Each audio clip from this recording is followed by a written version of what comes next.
नमस्कार, मैं अशोक कुमार पांडे और स्वागत है आपका टीसीएच पर। इधर बड़ी मजेदार खबरें आ रही हैं। इधर जो वीडियोस आ रहे हैं सोशल मीडिया पे वायरल हो रहे हैं, कांग्रेस के समर्थक बड़े खुश नजर आ रहे हैं।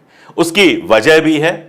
आप देखिए, राहुल गांधी का एक वीडियो आया जो भारत जोड़ो यात्रा के समय का है, जिसमें वो कुछ बच्चों को मार्शल आर्ट सिखाते हुए नजर आ रहे हैं, बड़े चुस्त दुरुस्त। हालांकि मुझे हमेशा आश्चर्य होता है इस बात को कि एक आदमी इतना फिट कैसे हो सकता है। भारत जोड़ो यात्रा में दिन भर पैदल चलने के बाद शाम को जूडो कराटे और ये सारा कुछ मार्शल आर्ट, मतलब इतना करने के बाद तो आदमी की हिम्मत इतनी ही बचनी चाहिए कि एक कप चाय पी के 2 रोटी खा के सो जाए। लेकिन राहुल गांधी अपनी फिटनेस का कुछ ज्यादा ही ख्याल रखने वाले हैं। वैसे ये पुराना मामला है, जवाहरलाल नेहरू भी फिटनेस को लेकर काफी चुस्त दुरुस्त माने जाते थे। आसन वगैरह, योग वगैरह वो किया करते थे और काफी फिट थे। तो ऐसा लगता है वो जीन्स में निकल के आया है, जीन में निकल के आया है। राहुल गांधी के पिता जो राजीव गांधी जी थे वो भी काफी फिट व्यक्ति हुआ करते थे। तो संभव है कि सब मिला जुला के राहुल गांधी में वो फिटनेस फ्रीक वाली बात आई है।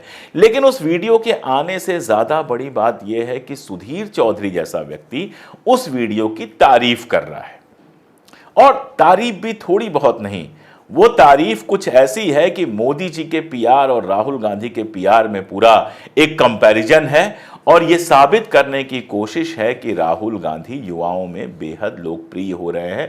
वैसे ये सच भी है, राहुल गांधी युवाओं से जिस तरह से मिलते हैं मोदी जी नहीं मिल सकते। एक तो उम्र का अंतर बहुत बड़ा है, दूसरा राहुल गांधी का जो पूरा अप्रोच है वो बराबरी वाला है। मोदी जी का जो अप्रोच है वो बड़े वाला है, आशीर्वाद देने वाला है। इसीलिए वो युवाओं के बीच में भी होते हैं तो बहुत सहज नहीं नजर आते। जबकि राहुल गांधी का भी आपने वीडियो देखा होगा, जब वो जम्मू कश्मीर की महिलाओं से मिले थे, बैठकर बात कर रहे थे। महिलाएं भी क्या थी, बच्चियां थी, 20, 22, 24 साल की बच्चियां थी। अपने जीवन के बारे में, अपने सपनों के बारे में बात कर रही थी और इतनी सहज लग रही थी राहुल गांधी के साथ, जैसे कुछ दोस्त बैठ के बात कर रहे हों या अपने बड़े भाई से बात कर रही हों। इस तरह की बातचीत दिखाई दे रही थी।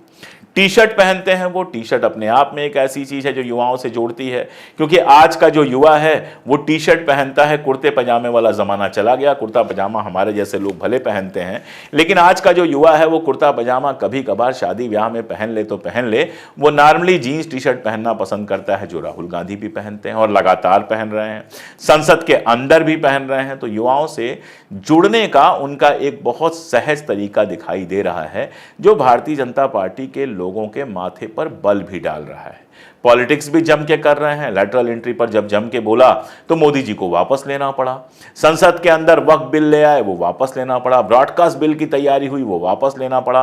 तो 10 साल के शासन के बाद मोदी जी ऐसी जगह पहुंचे हैं जहां उनको बहुत सारी चीजें वापस लेनी पड़ रही हैं। दोस्तों, हम देश विदेश की बातें तो रोज करते ही हैं, लेकिन एक बात जिसके बारे में बात करना बेहद जरूरी है वो है आपकी इनकम। मैं जानता हूं कि आप लोगों में से ज्यादातर लोगों की सैलरी बेसिक खर्चों जैसे घर का रेंट, बिजली का बिल, सिलेंडर, राशन वगैरह वगैरह में ही खर्च हो जाती है। और इस महंगाई के जमाने में अपने शौक पूरे करने के लिए जेब में पैसा ही नहीं बचता है। इसलिए मैं आपको साइड इनकम के लिए एक ऐप बता रहा हूं जिसका इस्तेमाल मैं खुद कर रहा हूं। मैं बात कर रहा हूं पॉकेट ब्रोकर की। इसमें आप करेंसी पेयर्स में ट्रेड करके प्रॉफिट कमा सकते हो। चलिए मैं आपको दिखाता हूं इसमें कैसे ट्रेड करना है। देखिए, यहां ईमेल और पासवर्ड डालना है और यहां मेरा प्रोमो कोड हिस्ट्री 100 डाल दोगे तो आपको फर्स्ट डिपॉजिट पर 100% बोनस भी मिल जाएगा। आप देखिए, कुछ इस तरह का इंटरफेस आपको दिखेगा।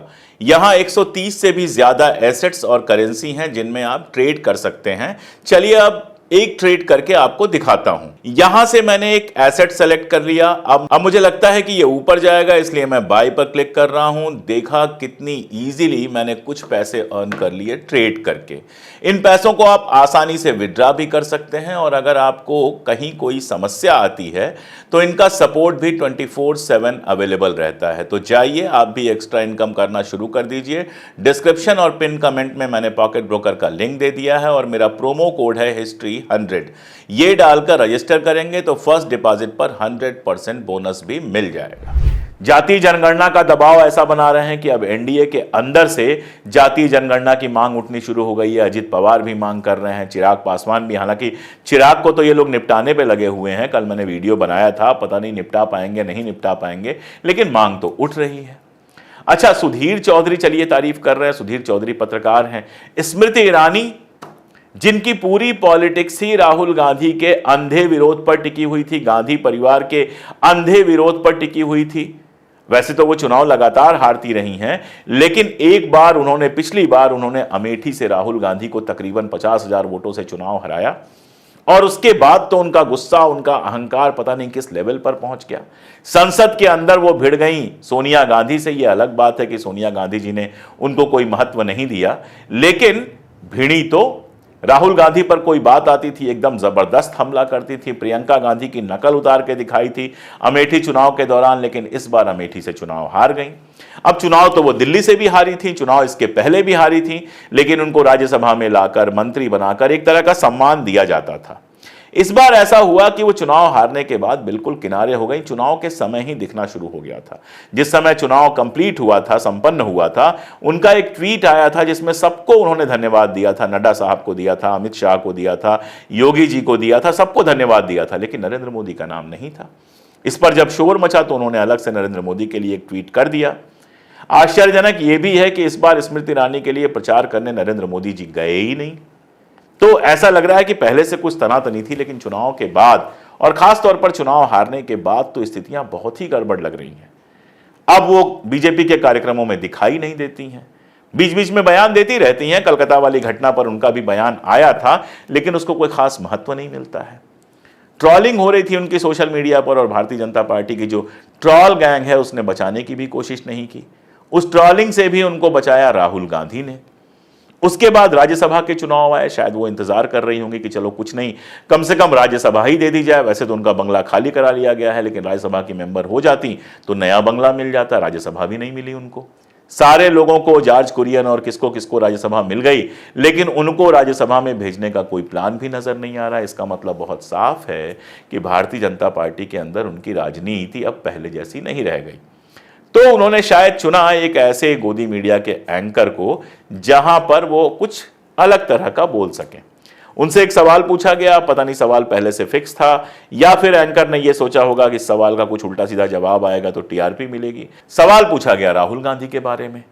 अब उम्मीद क्या की जाती है, कोई स्मृति ईरानी से अगर राहुल गांधी के बारे में सवाल पूछेगा तो जाहिर तौर पर बदले में कुछ बदतमीजी या इस तरह की बातें मिलेंगी। लेकिन स्मृति ईरानी जी राहुल गांधी की लगभग तारीफ करती हुई नजर आई।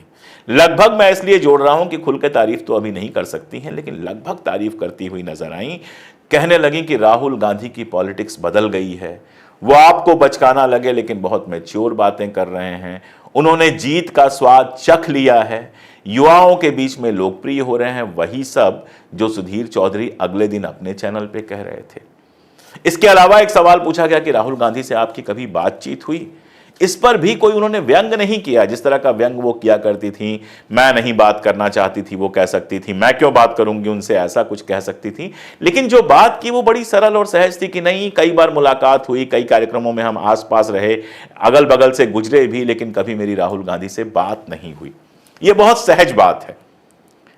और स्मृति ईरानी सहज बात करें, ये सहज नहीं है, क्योंकि स्मृति ईरानी हमेशा अपने आक्रामक रवैये के लिए जानी जाती हैं, हमला करने के लिए। और खास तौर पे अगर बात राहुल गांधी की हो, गांधी परिवार की हो, तब तो वो लगातार हमलावर रुख में ही नजर आती। लेकिन इस पूरी बातचीत में वो कहीं हमलावर रुख में नहीं थी। प्रियंका गांधी की बात हुई तो उन्होंने बताया कि एक बार जेट विमान से वो जा रही थी, विदेश कहीं जा रही होंगी, तो उस समय प्रियंका गांधी से हाय हेलो हुई थी, उनको परिचय दिया था इन्होंने। ये सारी बातें उन्होंने की। और इस पूरी बातचीत को अगर आप देखेंगे तो ये बदली हुई। राहुल गांधी कितना बदले हैं मुझे नहीं पता, क्योंकि मुझे लगता है राहुल गांधी नहीं बदले हैं। हो सकता है थोड़ा कॉन्फिडेंस ज्यादा आ गया हो, लेकिन राजनीति वो वही कर रहे हैं जो शुरू से कर रहे थे। लेकिन इस पूरी बातचीत को देखकर ऐसा लगता है कि स्मृति ईरानी जरूर बदल रही हैं।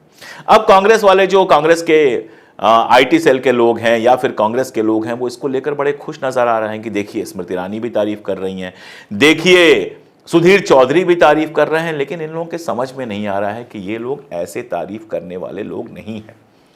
ये लोग हवा का रुख देखते हैं, मौसम देखते हैं। जब इनको लगा कि आप याद करिए सुधीर चौधरी को, इसके अलावा भी आपको याद करना है, वो बहुत चीखते हैं, क्या नाम है उनका, अर्नब गोस्वामी को, इन सारे लोगों को याद कर लीजिए। और अगर आप मेरी उम्र के हैं, मेरी उम्र के आसपास हैं या मुझसे ज्यादा उम्र के हैं, तो 2014 के पहले की भी घटनाएं आपको याद होगी। यही अर्नब गोस्वामी गए थे मोदी जी से सवाल जवाब करने के लिए। यही सुधीर चौधरी आपको मिल जाएंगे सांप्रदायिकता के खिलाफ बात करते हुए, धर्म की राजनीति के खिलाफ बात करते हुए मिल जाएंगे। ये सारे लोग, यही सुशांत जो बैठा हुआ था उनके साथ, स्मृति ईरानी के साथ बैठा हुआ था, ये रवीश कुमार की तारीफ करते हुए मिल जाएंगे, राहुल गांधी की तारीफ करते हुए मिल जाएंगे। ये सारे लोग 2014 के पहले आपको मिल जाएंगे कांग्रेस की तारीफ करते हुए, राहुल गांधी की तारीफ करते हुए, और साथ में नरेंद्र मोदी से और सांप्रदायिक राजनीति से सवाल करते हुए। 2014 आया, इन लोगों को हवा लग गई, समझ में आ गया कि हवा पलट गई है, अब कांग्रेस का शासन जा रहा है। ये सारे लोग कूद के आ गए मोदी जी के साथ, और मोदी जी की ऐसी तारीफ, ऐसी तारीफ, ऐसी तारीफ, क्योंकि छोटी मोटी तारीफ से कांग्रेस का काम चल जाता है, बीजेपी का काम नहीं चलता है। मोदी जी की तारीफ आपको करनी है तो एकदम गले तक डूब के करनी पड़ेगी, बिना कोई सवाल किए करनी पड़ेगी। तो 10 साल से ये लोग बिना कोई सवाल किए लगातार अंधी तारीफ में लगे हुए थे, और तारीफ भर से काम नहीं चलता है। राहुल गांधी को, कांग्रेस को, अखिलेश यादव जी को, विपक्ष को, विपक्ष के सारे नेताओं को जितनी गालियां दे सकते हैं, उनके साथ जितनी बदतमीजी कर सकते हैं, वो सारा कुछ इन लोगों ने किया। अब आप देख लीजिए, चुनाव हो चुके थे, उसके बाद आते हैं एग्जिट पोल। एग्जिट पोल में बीजेपी का पूर्ण बहुमत आ गया था, और जब पूर्ण बहुमत आ गया था तो यही सुधीर चौधरी और बाकी सारे लोग एग्जिट पोल के नतीजों के बाद भी अपना वही रवैया जारी रखे हुए थे। अब एग्जिट पोल पलट गया, पता चला कि जिस कांग्रेस को इन लोगों ने खारिज कर दिया था, जिस कांग्रेस के बारे में मोदी जी का बयान ये बार बार चलाते थे कि 50 से भी कम सीटें आएंगी, पिछली बार जितनी सीटें भी नहीं आएंगी, उसकी सीटें डबल हो गई, 99 हुई। 2-3 लोगों ने समर्थन दिया, इस समय 100-101 के आसपास हैं, और राहुल गांधी जिनको भारत की राजनीति से खारिज कर दिया गया था, वो बन जाते हैं लीडर ऑफ अपोजिशन। और कई सारे राज्यों में जो चुनाव होने हैं, चाहे वो हरियाणा हो, चाहे जम्मू कश्मीर हो, चाहे महाराष्ट्र हो, चाहे झारखंड हो, वहां पर समझ में ये आता है, जैसे झारखंड के बारे में देखिए आप, ऑपरेशन लोटस फेल हो गया। सोचा गया था कि इनको चंपई सोरेन जी को ले आया जाएगा, और चंपई सोरेन अपने साथ 7-8 विधायक लेके आएंगे, सरकार गिर जाएगी, हमारी सरकार बनेगी, और हमारी सरकार के अंडर में चुनाव होगा। चंपई सोरेन ने बहुत कोशिश की, लेकिन उनके साथ उनके बेटे के अलावा कोई आने को तैयार नहीं हुआ, तो सरकार पे कोई खतरा नहीं है। तो झारखंड में जो अमित शाह जहां ऑपरेशन लोटस चलाते थे, वहां सरकार गिर जाती थी, झारखंड में वो बुरी तरह से फेल हो गए। महाराष्ट्र की हालत यह है कि लगातार एक के बाद एक ऐसी घटनाएं होती जा रही हैं कि पहले से भी बुरा हाल है।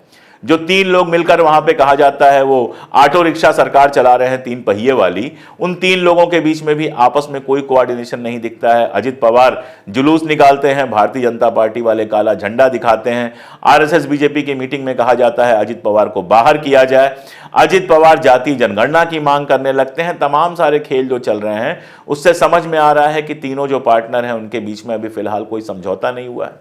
वहीं कांग्रेस की जो महाविकास अघाड़ी है, कांग्रेस, शरद जी और शिवसेना, उसमें मतलब शिवसेना के नेता उद्धव ठाकरे ने साफ साफ उठ के कह दिया कि भाई महाविकास अघाड़ी जिसको मुख्यमंत्री चुनेगी मैं तैयार हूं, यानी मुख्यमंत्री पद को लेकर भी कोई मारामारी नहीं है।